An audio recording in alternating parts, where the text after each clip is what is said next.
साल था 1664, जब मुगल बादशाह औरंगजेब की विशाल सेना काशी विश्वनाथ मंदिर को तोड़ने के लिए आगे बढ़ रही थी। जैसे ही उसने मंदिर पर हमला किया, 400 नागा साधुओं ने अपनी जान देकर मंदिर की रक्षा की, औरंगजेब की सेना को परास्त कर दिया। लेकिन यह संघर्ष यहीं समाप्त नहीं हुआ। 5 साल बाद 1669 में औरंगजेब ने एक और बड़ा हमला किया और इस बार काशी विश्वनाथ मंदिर को पूरी तरह से नष्ट कर दिया। पर सवाल यह उठता है कि आखिर ऐसी क्या वजह थी जिसने उस मंदिर के ऊपर ज्ञानवापी मस्जिद बनाने का आदेश देने के लिए मजबूर कर दिया। इतना ही नहीं, स्कंद पुराण में कहा गया है कि काशी दुनिया की सबसे प्राचीन नगरी है, जिसे स्वयं भगवान शिव ने अपने त्रिशूल की नोक पर बसाया था। लेकिन आखिर ऐसा क्या कारण था जिससे भगवान शिव को खुद काशी नगरी का निर्माण करना पड़ा, और यह नगरी प्रलय के बाद भी क्यों बची रहेगी? साथ ही क्या आप जानते हैं कि वर्तमान में जो काशी विश्वनाथ मंदिर है उसे किसने बनवाया और ये कितने वर्षों पुराना है? मंदिर में जो मूल शिवलिंग स्थापित था वह आज कहाँ छुपा हुआ है? और सबसे रहस्यमयी बात, काशी विश्वनाथ मंदिर के पास स्थित ज्ञानवापी कुआं एक ऐसा स्थान है जहाँ लोग अपनी परछाई देखकर अपनी मृत्यु का अनुमान लगाते थे। कहा जाता है कि जिस व्यक्ति की परछाई इस कुएं के जल में नहीं दिखती थी, उसकी मृत्यु 6 महीने के भीतर निश्चित मानी जाती थी। और यह जानकर आपको आश्चर्य होगा कि काशी में मरने वाले व्यक्ति को स्वयं भगवान शिव मोक्ष देते हैं। यही कारण है कि सदियों से लोग अपने जीवन के अंतिम दिन बिताने के लिए काशी आते हैं। क्या आपने कभी सोचा है कि एक शहर को मृत्यु और मोक्ष का केंद्र क्यों कहा जाता है? आज हम आपको लेकर चलेंगे काशी विश्वनाथ मंदिर के इतिहास, रहस्य और उन अनसुलझे सवालों की एक अद्भुत यात्रा पर। तो बने रहिए हमारे साथ, क्योंकि यह कथा है विश्व के सबसे प्राचीन नगरी काशी की। काशी विश्वनाथ मंदिर भगवान शिव को समर्पित एक प्रसिद्ध हिंदू मंदिर है और यह 12 ज्योतिर्लिंगों में से एक माना जाता है। यह मंदिर भारत के उत्तर प्रदेश में स्थित प्राचीन शहर बनारस के विश्वनाथ गली में स्थित है। काशी, जिसे दुनिया का सबसे प्राचीन शहर कहा जाता है, स्वयं भगवान शिव के द्वारा स्थापित किया गया था। लेकिन एक सवाल जो हर किसी के मन में आता है, क्या जो मूल शिवलिंग था उसकी स्थापना स्वयं भगवान शिव ने की थी या फिर किसी महान ऋषि या राजा ने? हजारों साल पुराने इस मंदिर का निर्माण क्या वास्तव में देवताओं ने किया था या फिर इसे मानवों द्वारा बनाया गया था? इन सभी रहस्यमयी प्रश्नों के उत्तर जानने के लिए हमें समय के इस दौर में जाना होगा जब भगवान शिव ने स्वयं काशी नगरी की स्थापना की थी, और यह जानना होगा कि आखिर काशी का महत्व इतना अद्वितीय क्यों है। काशी विश्वनाथ ज्योतिर्लिंग की स्थापना के बारे में ग्रंथों और पुराणों में 2 प्रमुख कथाएं मिलती हैं। पहली कथा के अनुसार माता पार्वती जी से विवाह के बाद भगवान शिव कैलाश पर्वत पर रहने लगे, लेकिन यह बात उनकी सास को पसंद नहीं थी। दूसरी ओर माता पार्वती भी अपने मायके में रहकर विवाहित जीवन बिताने से खुश नहीं थी। एक दिन उन्होंने भगवान शिव से कहा, प्रभु, सभी विवाहित स्त्रियां विवाह के बाद अपने पति के घर जाती हैं, लेकिन मैं अभी भी अपने पिता के घर पर ही रह रही हूँ। क्या आप मुझे अपने घर नहीं ले चलेंगे? देवी पार्वती की इस इच्छा को समझते हुए भगवान शिव ने अपने त्रिशूल की नोक पर एक दिव्य नगरी का निर्माण किया। इसी नगरी को हम आज काशी के नाम से जानते हैं। उन्होंने राक्षस निकुंभ से अनुरोध किया कि वह इस नगर को माता पार्वती और उनके परिवार के लिए रहने योग्य बनाए। माता पार्वती इस स्थान से इतनी प्रसन्न हुई कि उन्होंने सभी को भोजन कराया और तभी से उन्हें अन्नपूर्णा देवी के रूप में पूजा जाने लगा। मान्यता है कि भगवान शिव ने स्वयं भी उनके सामने भिक्षा पात्र रखकर भोजन मांगते हैं। तभी से भगवान शिव ने स्वयं को काशी में विश्वनाथ ज्योतिर्लिंग के रूप में स्थापित कर लिया। ऐसा भी माना जाता है कि सृष्टि के निर्माण के समय सूर्य की पहली किरणें सबसे पहले काशी नगरी पर ही पड़ी थी। यही कारण है कि यह नगरी सबसे पवित्र मानी जाती है और कहा जाता है कि प्रलय भी हो जाए तो भी काशी नगरी अडिग बनी रहती है। दोस्तों, आपसे एक छोटा सा सवाल है, आपके शहर या गांव में सबसे प्रसिद्ध ज्योतिर्लिंग कौन सा है और उसके पीछे क्या मान्यता है? कमेंट में जरूर बताइए। हम देखना चाहते हैं कि किसका जवाब सबसे खास आता है। चलिए अब आगे बढ़ते हैं इस वीडियो में। अब जानते हैं शिव पुराण में वर्णित दूसरी कथा के बारे में। एक समय की बात है जब ब्रह्मांड में केवल अंधकार और अनंत शून्यता थी। सृष्टि के निर्माण के लिए भगवान विष्णु क्षीर सागर में योग निद्रा में थे और उनकी नाभि से ब्रह्मा प्रकट हुए।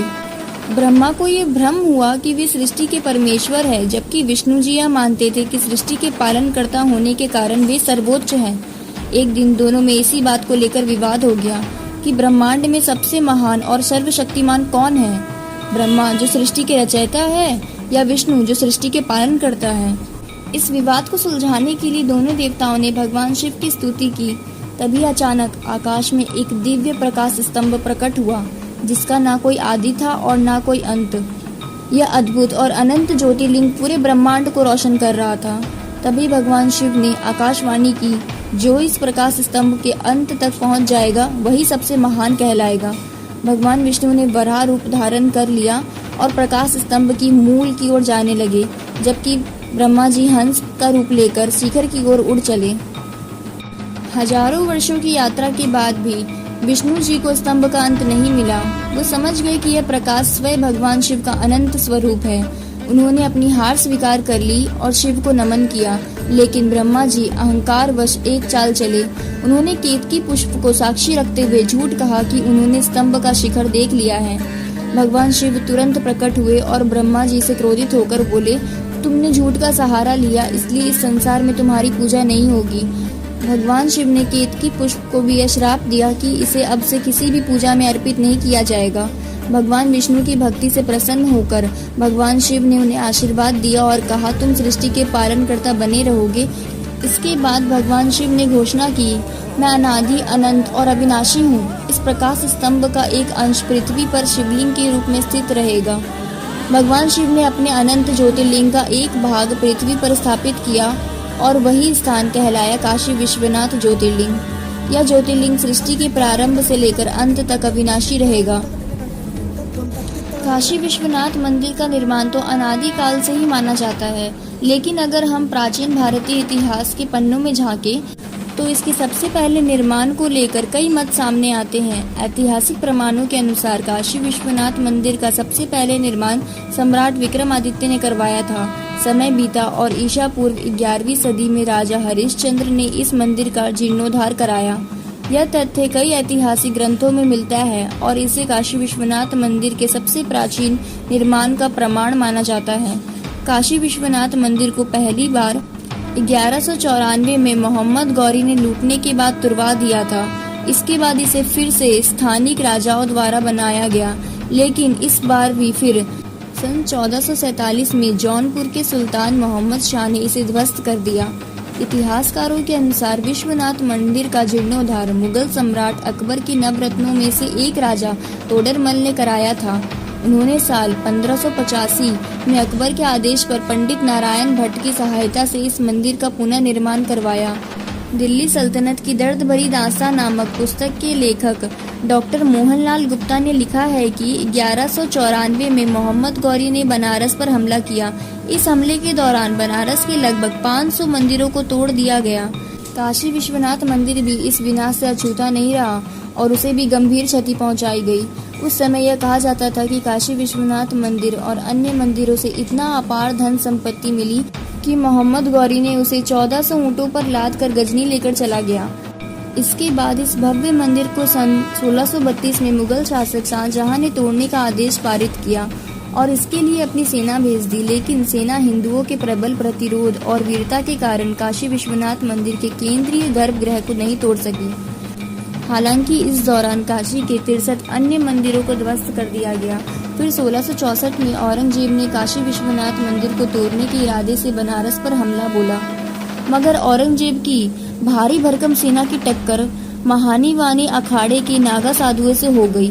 नागा साधुओं ने जान पर खेलकर औरंगजेब की सेना को वहां से खदेड़ डाला। मुगलों की इस हार का वर्णन जेम्स जी लोस्टेफील्ड की किताब the illustrated encyclopedia of Hinduism volume 1 में मिलता है। लेखक ने इस लड़ाई को ज्ञानवापी का युद्ध का नाम दिया, लेकिन यह संघर्ष यहीं समाप्त नहीं हुआ। 5 साल बाद 1669 में औरंगजेब ने एक और बड़ा हमला किया और इस बार उसका मकसद काशी विश्वनाथ मंदिर को पूरी तरह से नष्ट कर देना था। औरंगजेब जानता था कि मंदिर हिंदुओं की आस्था और भावनाओं से जुड़ा है, इसलिए उसने यह सुनिश्चित किया कि इसे फिर से ना बनाया जाए। उसने इसकी जगह ज्ञानवापी मस्जिद का निर्माण कराया, जो आज भी मंदिर परिसर में मौजूद है। स्थानीय लोक कथाओं और मौखिक परंपराओं के अनुसार लगभग 4000 नागा साधुओं ने काशी विश्वनाथ ज्योतिर्लिंग की रक्षा करते हुए अपने प्राणों की आहुति दी थी। काशी विश्वनाथ मंदिर की रक्षा करने वाले नागा साधुओं का उल्लेख प्रसिद्ध इतिहासकार जादूनाथ सरकार की किताब ये हिस्ट्री ऑफ दशनामी नागा सन्यासियों में भी मिलता है। जादूनाथ सरकार लिखते हैं कि नागा साधुओं ने इस युद्ध में अद्भुत साहस और महान गौरव प्राप्त किया था। सूर्योदय से सूर्यास्त तक लगातार युद्ध चलता रहा और दशनामी नागा साधुओं ने खुद को सच्चे नायक के रूप में साबित किया। उन्होंने अपने प्राणों की आहुति देकर विश्वनाथ के सम्मान और मंदिर की रक्षा की। एक समय ऐसा भी था जब औरंगजेब ने काशी विश्वनाथ मंदिर में दान दिया था, लेकिन फिर ऐसा क्या हुआ कि उसी औरंगजेब ने कुछ साल बाद इसी भव्य मंदिर को तोड़ने का आदेश दे दिया। आइए इतिहास की किताबों से इस रहस्य को समझते हैं। मसीर-ए-आलमगीरी औरंगजेब के शासनकाल में साकिब उस्ताद खान द्वारा लिखी गई एक महत्वपूर्ण किताब है। इस ग्रंथ में काशी विश्वनाथ मंदिर और मथुरा के कृष्ण जन्मभूमि मंदिर के विध्वंस की घटनाओं का जिक्र मिलता है। 8 अप्रैल 1669 को औरंगजेब ने सूबेदार अबुल हसन को एक आदेश जारी किया, जिसमें हिंदू मंदिरों और विद्यालयों को ध्वस्त करने का फरमान था, और इसी आदेश के तहत 2 सितंबर को मुगल सैनिक काशी पहुंचे और विश्वनाथ मंदिर पर हमला करके इसे ध्वस्त कर दिया। इस फरमान के बाद सितंबर 1669 में अबुल हसन ने औरंगजेब को अपनी जवाबी चिट्ठी में लिखा था कि मंदिर तोड़ दिया गया है और वहां एक मस्जिद बना दी गई है जिसे ज्ञानवापी मस्जिद के नाम से जाना जाता है। लेकिन ये सवाल यह उठता है कि जब औरंगजेब ने पहले मंदिर में दान दिया था तो आखिर बाद में उसे तोड़ने का क्या कारण बना। इसका जवाब मिलता है रिचर्ड ईटन की किताब India in the Persian age में। दरअसल 1669 में बनारस में औरंगजेब के खिलाफ एक बड़ा विद्रोह हुआ। इस विद्रोह का नेतृत्व कर रहे थे वह जमींदार जो छत्रपति शिवाजी महाराज से प्रभावित थे। शिवाजी महाराज उस समय मुगलों के लिए सबसे बड़ी चुनौती थे। वह स्वतंत्र मराठा राज्य के लिए संघर्ष कर रहे थे और लगातार मुगल इलाकों में हमला कर रहे थे। कई इतिहासकार मानते हैं कि इसी विद्रोह और असंतोष के कारण औरंगजेब ने काशी के मंदिर को ध्वस्त करने का आदेश दे दिया। रिचर्ड ईटन अपनी पुस्तक में लिखते हैं कि औरंगजेब ने काशी विश्वनाथ मंदिर को इसलिए चुना क्योंकि यह राजा मानसिंह द्वारा बनवाया गया था। औरंगजेब को सूचना मिली थी कि राजा मानसिंह के परपोते ने छत्रपति शिवाजी महाराज को उसकी कैद से भागने में सहायता की थी। इसी कारण औरंगजेब ने काशी विश्वनाथ मंदिर को तोड़कर राजा मानसिंह के परिवार से बदला लेने के लिए योजना बनाई। इस हमले के दौरान न केवल मंदिर ध्वस्त किया गया बल्कि कई लोगों की निर्मम हत्या कर दी गई। 1635 ईस्वी में प्रसिद्ध चीनी यात्री वेन सांग ने अपने लेखन में इस मंदिर और वाराणसी का विस्तार से वर्णन किया था। बीएचयू के प्राचीन भारतीय इतिहास एवं संस्कृति विभाग के पूर्व विभाग अध्यक्ष डॉक्टर A.S. ऑलटेकर ने अपनी किताब हिस्ट्री ऑफ बनारस में उसका उल्लेख किया है। इस किताब में बताया गया है कि वेन सांग ने काशी विश्वनाथ मंदिर के विशाल शिवलिंग का उल्लेख किया जो करीब 100 फीट ऊंचा था और उसके ऊपर लगातार गंगा जल की धारा गिरती रहती थी। वेन सांग ने वाराणसी को धार्मिक, शैक्षणिक और कलात्मक गतिविधियों का प्रमुख केंद्र बताया और लिखा कि इसका विस्तार गंगा के किनारे लगभग 5 किलोमीटर तक फैला हुआ था। काशी विश्वनाथ मंदिर पर जब हमला हुआ तब मंदिर के मुख्य पुजारी ने शिवलिंग को बचाने के लिए उसे लेकर कुंगई में छलांग लगा दी। ऐसा माना जाता है कि इस घटना में पुजारी की मृत्यु हो गई और शिवलिंग उस कुएं में ही रह गया। इसके बाद औरंगजेब ने मंदिर के स्थान पर ज्ञानवापी मस्जिद का निर्माण करवा दिया। आज हिंदू पक्ष का दावा है कि मस्जिद के वजू खाने में वही प्राचीन शिवलिंग मौजूद है, जबकि मुस्लिम पक्ष का कहना है कि वह केवल एक फव्वारा है। मस्जिद परिसर में हिंदू देवताओं की 55 पाषाण मूर्तियां मिली है, जिनमें शिवलिंग, विष्णु, गणेश, कृष्ण और हनुमान की मूर्तियां शामिल है। इसके अलावा 32 से अधिक शिलालेख भी मिले हैं जो पुराने हिंदू मंदिरों से जुड़े हुए हैं। मंदिर के खंभों को भी थोड़ा बदलकर मस्जिद के निर्माण में इस्तेमाल किया गया था। मिली मूर्तियों की उम्र 6वीं से 12वीं सदी के बीच की बताई जाती है, जो साफ तौर पर यह दर्शाती है कि यह मस्जिद के निर्माण यानी 17वीं सदी से कई पहले की है। इस सर्वे में कुल 15 शिवलिंग, 18 मानव मूर्तियां, 3 जानवरों की मूर्तियां और भिन्न काल के 93 सिक्के मिले। ASI ने अपने निष्कर्ष में साफ लिखा है कि मौजूदा ढांचे यानी मस्जिद से पहले वहां एक बड़ा हिंदू मंदिर था, जिसे 17वीं शताब्दी में औरंगजेब के शासनकाल के दौरान नष्ट कर दिया गया था और उसी के कुछ हिस्सों को बदलकर इस मस्जिद की संरचना में इस्तेमाल किया गया। अब बात करते हैं कि वर्तमान में जो काशी विश्वनाथ मंदिर है उसका निर्माण किसने किया। औरंगजेब के शासन के बाद मराठा शासक मल्हार राव होलकर ने मस्जिद को तुड़वाकर फिर से विश्वेश्वर मंदिर का निर्माण कराना चाहा, लेकिन अफसोस उन्हें अपने ही लोगों का साथ नहीं मिला इसके बाद उनकी बहू और इंदौर की महारानी अहिल्याबाई होलकर को शिवजी ने स्वप्न में दर्शन दिया। इसके बाद महारानी अहिल्याबाई होलकर ने संकल्प लिया और सन 1780 में मस्जिद को ठीक सामने वर्तमान काशी विश्वनाथ मंदिर का निर्माण करवाया। इतना ही नहीं, 1835 में महाराणा रंजीत सिंह ने काशी विश्वनाथ मंदिर को लगभग 1 टन सोना दान किया था, जिसका उपयोग मंदिर के 2 भव्य गुंबदों को स्वर्ण मंडित करने के लिए किया गया। यह दान उन्होंने अपनी पत्नी महारानी रतार कौर के आग्रह पर किया था। आज भी यह सोने के गुंबद मंदिर की शोभा और दिव्यता को और बढ़ाते हैं। अब बात करते हैं ज्ञानवापी कुएं के बारे में। क्या सच में ऐसा कोई कुआं है जिसमें अपनी परछाई देखकर मौत का अंदाजा लगाया जा सकता है, या फिर यह किसी और कुंड से जुड़ी मान्यता है? ज्ञानवापी का अर्थ है ज्ञान का कुआं। यह काशी विश्वनाथ मंदिर परिसर के ठीक पास स्थित है। शिव पुराण और काशी खंड में उल्लेख मिलता है कि इस कुएं का निर्माण स्वयं भगवान शिव ने अपने त्रिशूल से किया था, ताकि विश्वनाथ ज्योतिर्लिंग की पूजा के लिए हमेशा पवित्र जल उपलब्ध रहे। काशी में स्थित कई कुएं को लेकर अद्भुत लोक कथाएं और मान्यता प्रचलित हैं, लेकिन अगर हम भविष्यवाणी से जुड़े उस रहस्यमय कुएं की बात करें तो वहाँ ज्ञानवापी नहीं बल्कि सिद्धेश्वरी मंदिर में स्थित चंद्रकूप है।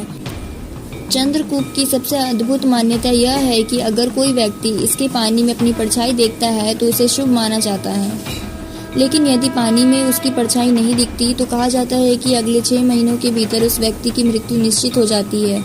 यह मान्यता आज भी स्थानीय लोगों के बीच गहराई से जुड़ी हुई है और इसे लेकर श्रद्धा, रहस्य और विस्मय का भाव बना रहता है। काशी हिंदू धर्म में सबसे पवित्र नगरियों में से एक है। इसे मोक्ष की नगरी भी कहा जाता है। प्राचीन पौराणिक ग्रंथों में विशेष रूप से स्कंद पुराण के काशी खंड में उल्लेख है कि जो भी व्यक्ति काशी में अपनी अंतिम सांस लेता है, उसके कान में स्वयं भगवान शिव तारक मंत्र का उच्चारण करते हैं और उस आत्मा को मोक्ष की प्राप्ति होती है। कथा के अनुसार एक बार ब्रह्मा, विष्णु और अन्य देवताओं ने भगवान शिव से पूछा, हे महादेव, मृत्यु तो प्रत्येक प्राणी की आती है, किंतु क्या ऐसा कोई मार्ग है जिससे साधारण प्राणी भी मृत्यु के बाद सीधे मोक्ष पा सके? भगवान शिव मुस्कुराए और बोले, सभी तीर्थों में मेरी काशी नगरी सर्वश्रेष्ठ है। यहाँ जो व्यक्ति अपने प्राण त्यागता है उसे मैं स्वयं मुक्तिदायक तारक मंत्र सुनाता हूँ। इससे उसकी आत्मा जन्म मरण के चक्र से मुक्त होकर सीधे मेरे लोक में पहुँच जाती है। यही मेरा वचन और मेरा वरदान है। देवताओं ने फिर पूछा, हे प्रभु, आप हर मरने वाले व्यक्ति के पास स्वयं कैसे जा सकोगे? भगवान शिव ने उत्तर दिया, यह काशी नगरी मेरा ही स्वरूप है। यहाँ जो जन्म लेता है, जो यहाँ रहता है या जो यहाँ प्राण त्यागता है, वह मुझे प्रिय होता है। उसकी मृत्यु के समय मैं स्वयं उसके कान में तारक मंत्र का उच्चारण करता हूँ और वह फिर कभी संसार में जन्म नहीं लेता। यही कारण है कि काशी के कण कण में भगवान शिव का वास माना जाता है। यहाँ अनेक मोक्ष आश्रम बने हुए हैं जहाँ लोग अपने अंतिम समय में आते हैं, ठहरते हैं और मोक्ष पाते हैं। वाराणसी में एक ऐसा स्थान भी है जिसे मुक्ति भवन कहा जाता है। सन 1908 में बने इस भवन में 12 कमरे हैं। यहाँ केवल वही लोग आते हैं जो मृत्यु के निकट होते हैं। 2 सप्ताह तक यहाँ रह सकते हैं। सुबह और शाम की आरती के बाद पुजारी गंगा जल छिड़कते हैं ताकि अंतिम समय में भी उन्हें शांति मिले और मोक्ष का मार्ग प्रशस्त हो जाए। यही है काशी का वह अद्भुत रहस्य जहाँ जीवन समाप्त नहीं होता बल्कि मुक्ति की राह शुरू होती है। तो दोस्तों, यह था काशी विश्वनाथ मंदिर और पावन काशी नगरी का इतिहास और उसके रहस्य। सच कहे तो काशी के बारे में जितना भी कहा जाए उतना कम है। यहाँ हर गली, हर मोड़, हर मंदिर अपने आप में एक कहानी है। आपको यह वीडियो कैसा लगा कमेंट करके जरूर बताएं और हाँ, इस जानकारी को अपने सभी सनातनी मित्रों और परिवार के साथ शेयर करें ताकि हर कोई हमारे इस सांस्कृतिक गौरव को जान सके। धन्यवाद। हर हर महादेव।